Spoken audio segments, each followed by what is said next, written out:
You find yourself in a discussion where the other person simply cannot grasp the essence of your message. It isn't a lack of clarity on your part. It is a fundamental mismatch in how you are both processing reality. You break down the logic. You provide clear analogies. You approach the topic from fresh angles. They nod, they agree, they look interested. But moments later, they have reverted to a position that entirely ignores the core truth you just established. Or perhaps you've watched someone make the same catastrophic blunder repeatedly, disregarding clear facts and favoring emotional impulses over rational thought. And you find yourself wondering, how is this even happening? The answer lies in the ancient wisdom of the porch. What the great Stoics, Marcus Aurelius, Epictetus, and Seneca, saw with absolute clarity is that most people are governed not by the logos, universal reason, but by their phantasiai, automatic impressions. They function at a level of reactivity that is far below what you were led to expect from a rational animal. This isn't due to a desire to be difficult, but because their internal faculty of judgment, the hegemonikon, is untrained and constrained. The moment you truly absorb this fact, your suffering, which stems entirely from the mismatch between what you hope for and what they are capable of, begins to evaporate. The Stoics spent their lives observing human nature in all its manifestations. Marcus Aurelius famously began his daily meditations by reminding himself that he would meet the ignorant, the arrogant, and the deceitful. He chronicled this not to complain, but to prepare the mind. There were no comforting lies in Stoicism, no illusions that everyone can reason well if they just try. There was only the raw, difficult truth. The life of the mind is a choice, and it is a choice most do not make. Chapter 1. The Faculty of Choice. Why they cannot follow. To understand why people fail to grasp logic, we must look at the Stoic concept of prohairesis, or the faculty of choice. For a Stoic, this is the only thing we truly own. However, for the majority of the world, this faculty is blinded by passions, fear, greed, anger, and the desire for social approval. When you speak to someone who is governed by these passions, you are not speaking to their reason, you are speaking to their defenses. Epictetus, the slave-turned-teacher, taught that people are not disturbed by things, but by the views they take of things. If a person has a warped view of the world, no amount of external logic can fix it until they decide to examine their own internal impressions. Most people never do. They live their entire lives as puppets of their biology and their conditioning. They move through life on autopilot, reacting to stimuli without ever asking why. When you share layered insights with someone who only sees the world in black and white, you are making a category error. This isn't a matter of you explaining better. They simply do not have the processing power at this moment to handle the complexity because their energy is entirely consumed by maintaining their emotional equilibrium. Stop building bridges that cannot hold weight. Offer only what they can absorb. Perform your duty with kindness and move on. Chapter 2. The Dichotomy of Control and Intelligence. The most fundamental principle of Stoicism is the dichotomy of control. Some things are up to us, and some are not. Our own opinions, intentions, and desires are up to us. The actions, thoughts, and intellectual capacities of others are not. When you become frustrated that someone doesn't get it, you are essentially being angry at a stone for falling downward or a thorn bush for being prickly. It is in the nature of an untrained mind to be confused, just as it is in the nature of a flame to rise. To demand that the world be filled with rational, deep-thinking individuals is to demand that the laws of nature be suspended for your convenience. Stoicism teaches us to view the ignorance of others as an indifferent. It is a fact of the environment, like the weather. If it rains, you do not stand in the street screaming at the clouds. You simply pick up an umbrella. If you meet a person who cannot reason, you do not exhaust your spirit trying to force them to think. You simply adjust your communication or move on. By internalizing this, you reclaim the energy you've been wasting on the unpersuadable. Chapter 3. The Hubris of the Ignorant, a Natural Law. The Stoics knew that against stupidity the gods themselves contend in vain, or as they would put it, against the refusal to see the truth. You've seen it firsthand. People with the smallest grasp of a situation often project the most unearned confidence. This is not a coincidence. It is a structural necessity of the untrained mind. Doubt requires an active imagination, the ability to see a different view, and the humility to accept one's own limitations. Those lacking that capacity cannot generate doubt. They are absolutely sure, always. They have no mental map of the vast territory they don't know, so they assume the small patch they stand on is the entire world. Marcus Aurelius wrote, "The best revenge is to be unlike him who performed the injury." If someone is irrational, do not become irrational yourself by trying to force them to be wise. Their certainty is a trap for your ego. If you try to correct them, they will see it as an attack on their character, not an invitation to truth.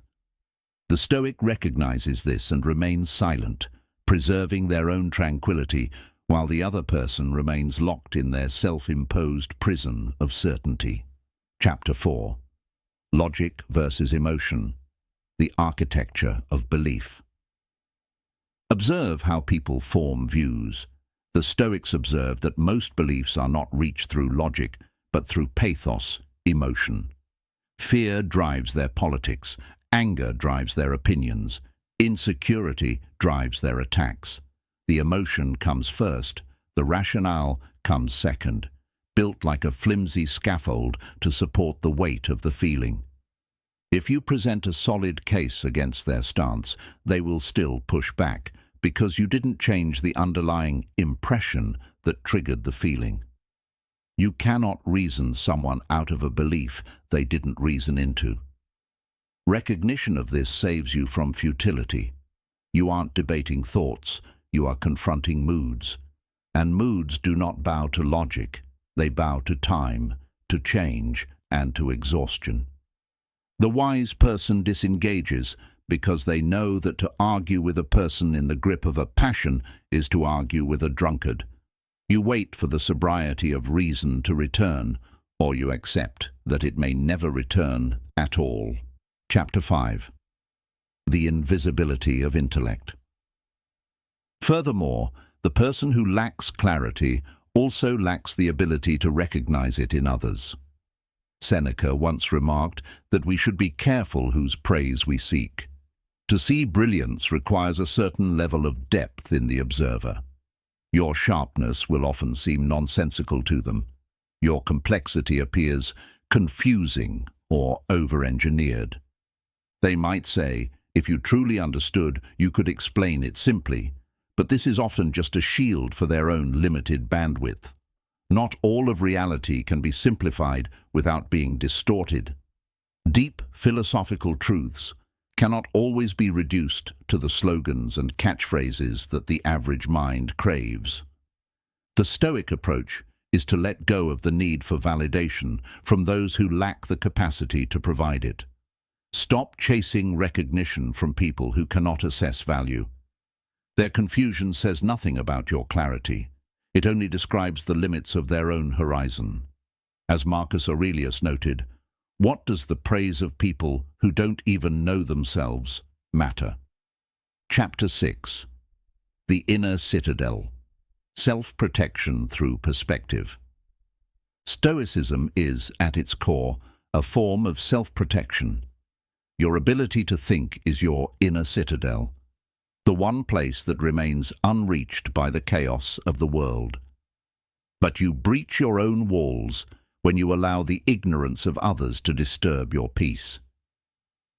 Every time you feel drained by a conversation, it is because you have handed over the keys to your citadel to someone who doesn't even know they are outside the gates.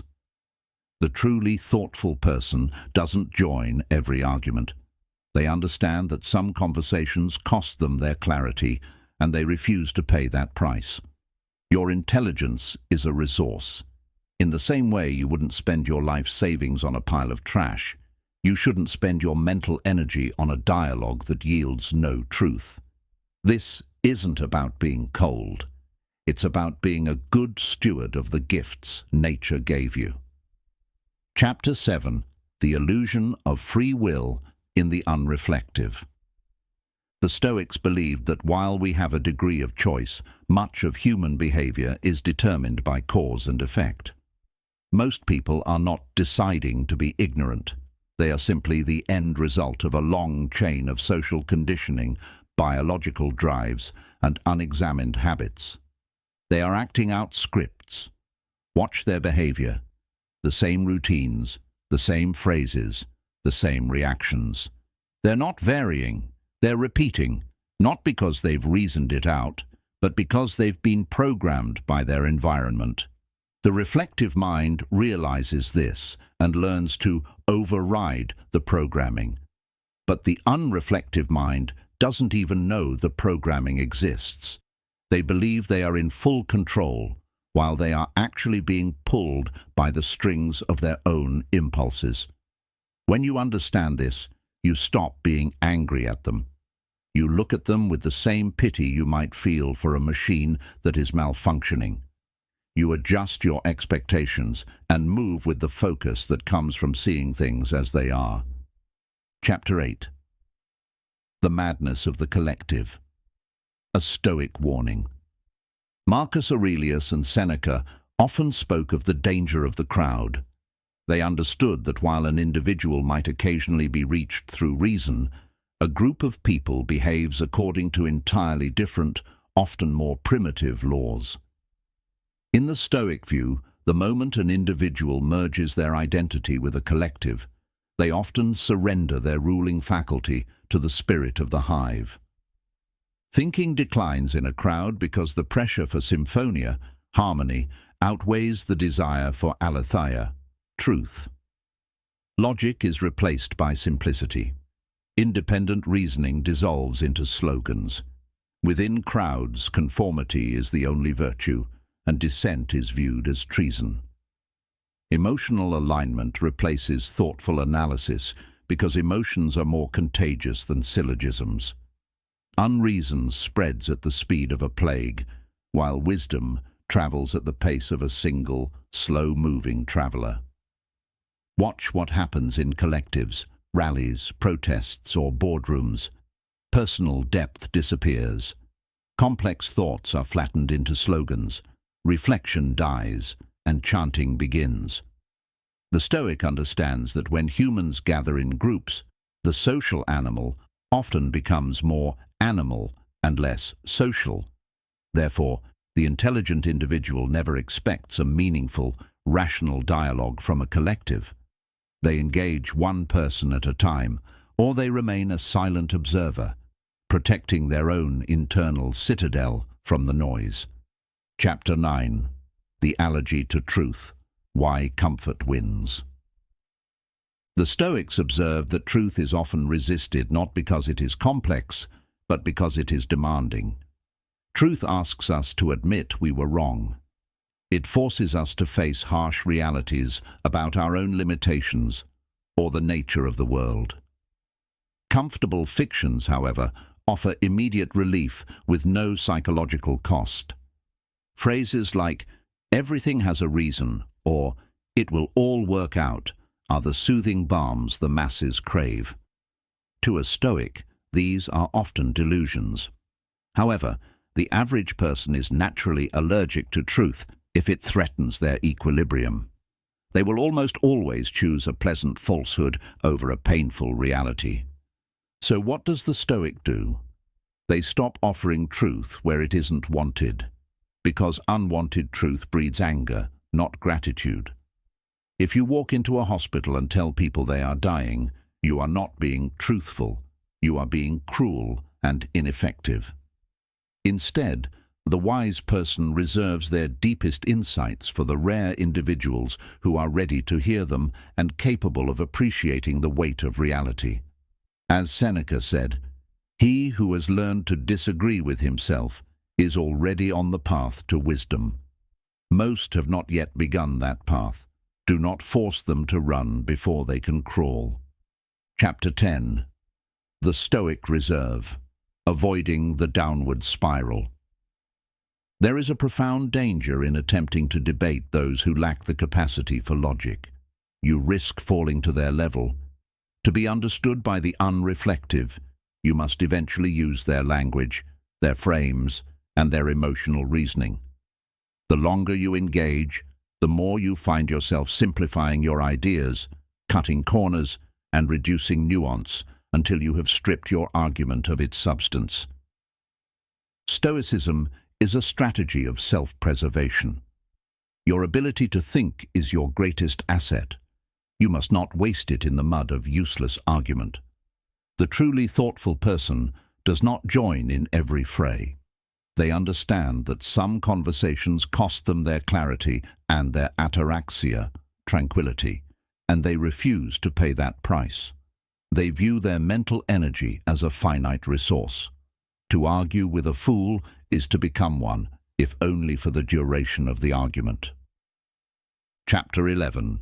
The Illusion of Choice and the Scripts of Habit. Epictetus often reminded his students that we are like actors in a play. The difference is that most people don't know they are actors. They believe they are the script. Most people aren't consciously choosing their actions or their beliefs. They are acting out scripts, patterns absorbed from their culture, their family, and their instincts. Watch the behavior of the masses, the same predictable routines, the same recycled phrases, the same knee-jerk reactions. They aren't varying their approach because they aren't thinking. They are executing default mental code. The reflective mind realizes this and learns to override the programming, but the unreflective mind doesn't even know the programming exists. So, the Stoic stops expecting conscious rational decisions from those still on autopilot. When someone repeats a cliché or follows a trend blindly, the Stoic does not feel frustration. Instead, they think, this is the nature of the script they are currently running. By depersonalizing the interaction, you remove the emotional sting. You stop expecting a puppet to walk without strings. Chapter 12. Selective Simplicity, the Art of the Mask. Stoicism is not about being a social hermit. It is about being a cosmopolitan, a citizen of the world. To live effectively among others, the Stoic practices selective simplicity. You do not need to broadcast your intelligence in places where it will only provoke hostility or confusion.